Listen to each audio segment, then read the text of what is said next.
Bonjour à tous, je vais donc dans cette vidéo faire la démonstration en cinématique graphique d'un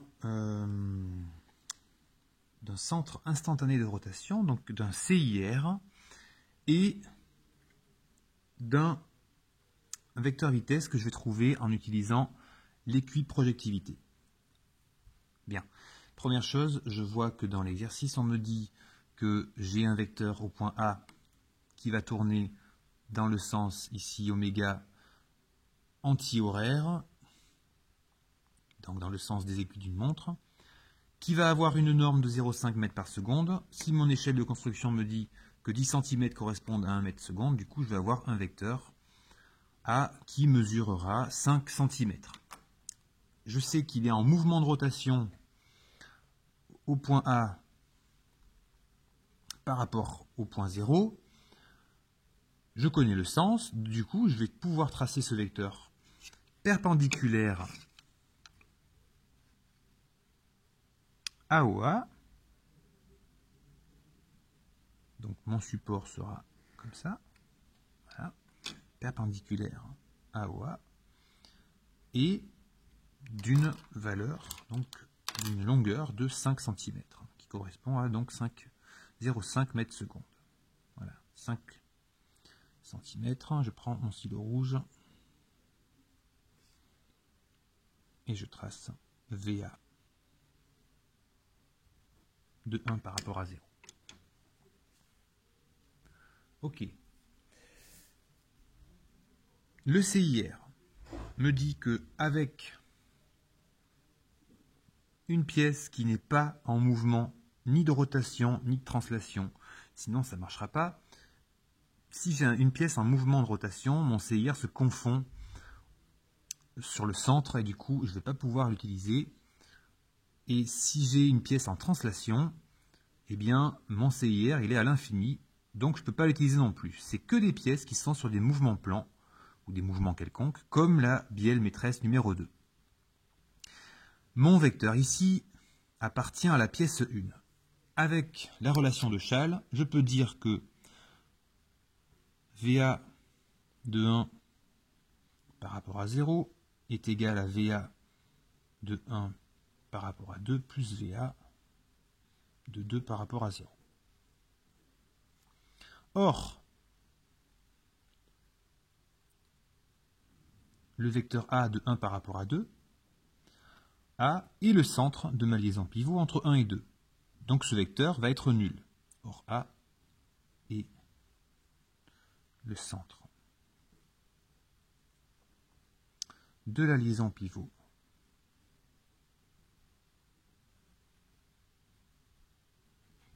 entre 1 et 2.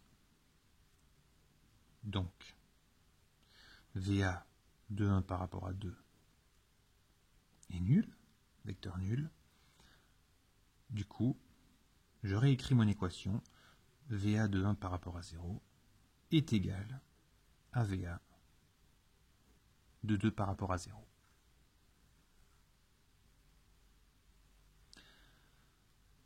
Donc je peux utiliser effectivement ce vecteur qui est égal à VA de 2 par rapport à 0 pour trouver, première question, on me demande le vecteur donc VM qui appartient à 2 par rapport à 0. Alors je vais examiner ma pièce numéro 2, la bielle maîtresse. J'ai un vecteur connu, celui qui part de A et qui va sur la gauche. Est-ce que je peux utiliser B? On le verra après, on ne peut pas le déterminer tout de suite. On va par contre utiliser le point M parce qu'on connaît la direction de M. M en effet est sur le piston 4, dans la chambre du piston. Je sais que mon piston va aller dans un mouvement de translation entre O et M. Donc je vais d'abord dessiner, même si c'est déjà tracé, le support, le delta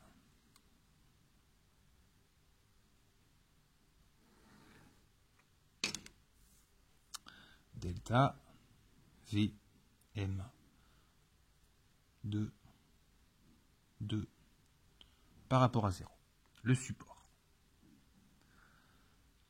le CIR me dit que d'abord je dois tracer les perpendiculaires aux origines des vecteurs. Je sais que mon premier vecteur connu est par 2A, perpendiculaire, je vais donc partir vers le haut, et mon vecteur inconnu que je dois déterminer, je connais son origine au point M, aussi je vais tracer la perpendiculaire qui partira un peu sur la gauche vers le haut. Je prends mon équerre,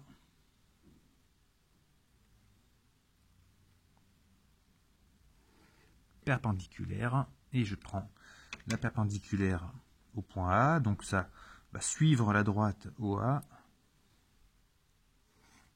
et ça va recouper tout en haut là-bas. Voilà.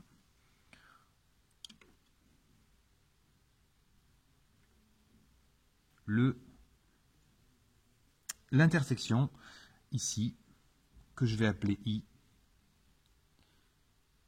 le centre instantané de rotation, entre de ma pièce numéro 2.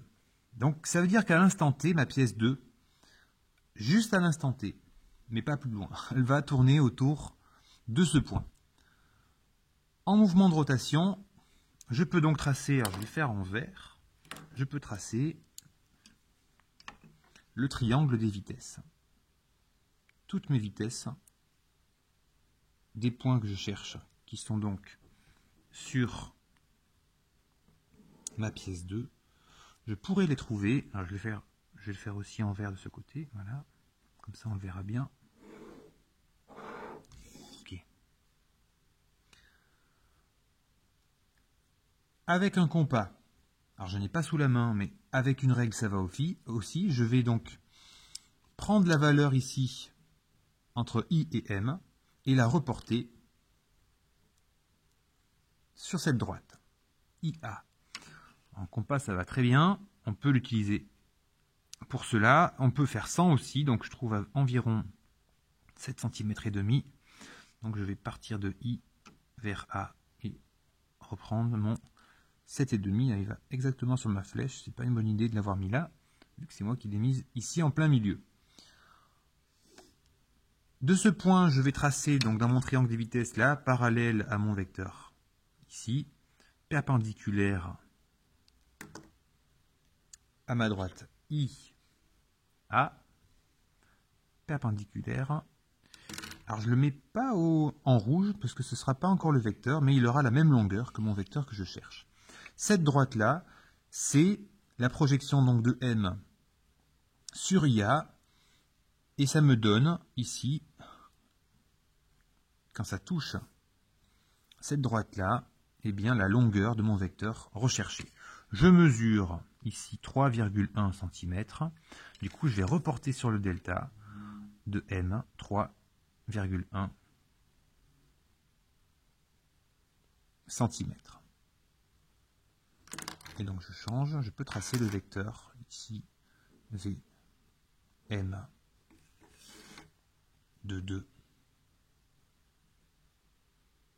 par rapport à 0.